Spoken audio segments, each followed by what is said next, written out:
नाही नाही, ती बातमीमुळं कदाचित उद्धवजींचा असा समज झाला असेल की ती मीटिंग ही त्यांच्या सरकारच्या नंतर घेण्यात आली. तसं नाही. ती मीटिंग 2019चा निकाल लागल्यानंतर दिल्लीमध्ये 5-6 वेळेला वेगवेगळ्या ठिकाणी घेण्यात आली. 2 दिवसापूर्वी तुमचं एक स्टेटमेंट आलेलं होतं की अदानी यांची भेट एका सुरुवातीच्या काळामध्ये ज्यावेळी तुम्ही वेगळा पक्ष स्थापन झाला त्यावेळी तुम्ही सांगितलं होतं की उद्योजकाच्या घरी बैठक झाली होती आणि त्यानंतर 2 दिवसावर तुम्ही गौतम अदानी यांचं नाव घेतलं. तर तो रेफरन्स जो आहे गोंधळ एवढ्यासाठी झालाय, तो रेफरन्स 2019चा आहे की 2022चा आहे?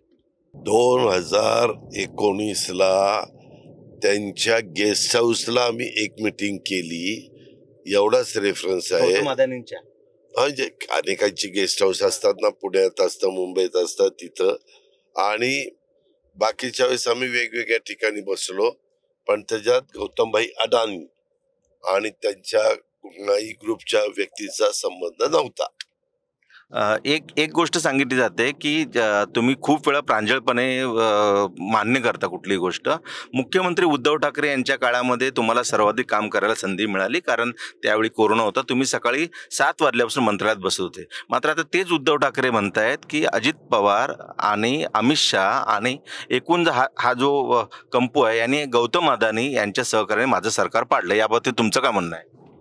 नाही नाही, ती बातमीमुळं कदाचित उद्धवजींचा असा समज झाला असेल की ती मीटिंग ही त्यांच्या सरकारच्या नंतर घेण्यात आली. तसं नाही. ती मीटिंग 2019चा निकाल लागल्यानंतर दिल्लीमध्ये 5-6 वेळेला वेगवेगळ्या ठिकाणी घेण्यात आली. परंतु त्याच्यात राजकीय लोक म्हणून आम्ही आणि काँग्रेसवाले होतो, दुसरं कोणी नव्हतं. आणि त्याच्यातून 9 वर्ष ह्याची आपल्या यांचा कुणाचा संबंध नसताना त्यांचं नाव त्याच्यामध्ये ओढण्याचं काही कारण नाही. उद्योगपतींचा काही संबंध येत नाही ह्याच्यामध्ये. उद्योगपतींचं काम करत असतात, राजकीय लीडर त्यांचं काम करत असतात. पण ते माझ्याकडनं गेस्ट हाऊस म्हणून नाव त्या ठिकाणी गेलं आणि ते काही दहचा झाला. त्याच्यावर मी ते काल पण क्लिअर केलं, आज पण क्लिअर केलं. त्याच्यात गौतमभाई अडानींचा काही संबंध नाही.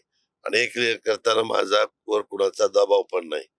मला मी काही कुणाच्या दबावाला तुमच्या दबाव असं सांगितलं जाते म्हणून नाही, अजिबात नाही. कशाचा दबाव? तुम्ही आता मला इतक्या वर्ष ओळखता, मी कधी कुठल्या दबावाला दबलोय? दादा, तुम्ही स्पष्टपणे बोलणारे नेतृत्व म्हणून ओळखले जातात पूर्ण राज्य. बारामतीत तुम्ही लोकसभेला म्हटलं की तुमच्याकडून एक चूक झाली होती, जी तुम्ही सुनेत्रा वहिनींना तिकीट दिली. आता काकांनी तुमच्या थेट नातवाला तुमच्या विरोधात उभं केलं आहे. काय वाटतं योगेंद्र पवारसाठी ही निवडणूक सोपी असेल का? तुमचे विरोधक सुद्धा आहे. नाही, ह्या निवडणुकीच्या निमित्तानं आम्ही जेवढे उमेदवार आहेत तो प्रत्येक जण आपापल्या परीनं आपल्या उमेदवारांना निवडून आणण्याचा प्रयत्न करतोय. आम्ही पण करतोय, ते पण करतायत, इतर पण लोक करतायत. कारण जवळपास 16-17 दावा आमच्या इथं आहेत. असं सगळं झालेलं आहे. लोकसभेला वारंवार तुमच्याकडून एक गोष्ट बोलली जात होती की भावनिकतेवरती निवडणूक लढवली. पण आता तुम्ही सुद्धा भावनिकतेवरतीच आलेले आहात, कारण ज्या पद्धतीने लोकसभेला ताईला संधी दिली, आता मला संधी द्या, बारामतीचा विकास, तालुक्याचा विकास हा मीच करणार आहे. आणि काही लोकांचं वय लक्षात घेता यापुढे तुमच्याकडे जबाबदारी, हे वक्तव्य काय सांगतात दादा?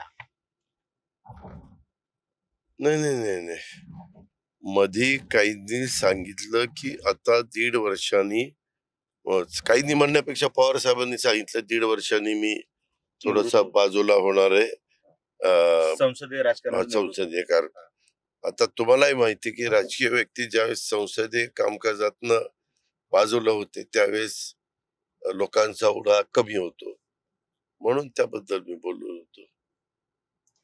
एक आहे बारामतीचे स्पेसिफिक की शरद पवार यांनी बारामतीमध्ये पाया रचून ठेवला म्हणून तुम्ही विकास पुढे नेला, असं एक नॅरेटिव्ह सेट केला जातोय. याबाबतीत काय खरं आहे? म्हणजे तुम्ही 35 वर्ष, साधारण तुमची 6वी टर्म आहे, एकदा तुम्ही खासदारकी झालेले आहात, 5 वेळा उपमुख्यमंत्री आहेत, विरोधी पक्षनेते राहिलेले आहेत. हे सगळं बघता पवार साहेबांचं बारामतीसाठी योगदान आहे का? सगळ्यांचं सगळ्यासाठी योगदान असतं. त्याच्यामुळे योगदान नाही असं कसं कोणी म्हणू शकतं. तुम्ही बारामतीचे तुम्ही जे म्हणताय की पुढील बारामतीचा विकास करायचा असेल, कारण वय वर्ष 65 आहे तुमचं. पवार साहेब ज्यावेळी निवृत्त होतील त्यावेळी तुम्ही निवृत्त व्हाल म्हणाला होता, तर अजून 20 वर्ष आहेत. त्या अनुषंगाने काय म्हणताय? नाही नाही, त्या अनुषंगाने मी तसा विचार त्या ठिकाणी केलेलाच नाही. ह्या बाबतीमध्ये आपण जे पाहिलेलं आहे ते म्हणजे आम्ही आमचं काम करतो.